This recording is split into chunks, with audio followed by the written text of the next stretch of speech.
प्रणम्य शिरसा देवं गौरीपुत्रं विनायकं भक्तावासस्मरे नित्यम् आयुः कामार्थसिद्धये प्रथमं वक्रतुण्डं च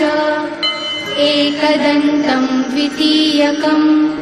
तृतीयं कृष्णपिङ्गाक्षं गजवक्त्रं चतुर्थकं लम्बोदरं पञ्चमं च षष्ठं विकटमेव च सप्तमं विघ्नराजेन्द्रं धूम्रवर्णं तथाष्टमं नवमं भालचन्द्रं च दशमं तु विनायकम् एकादशं गणपतिं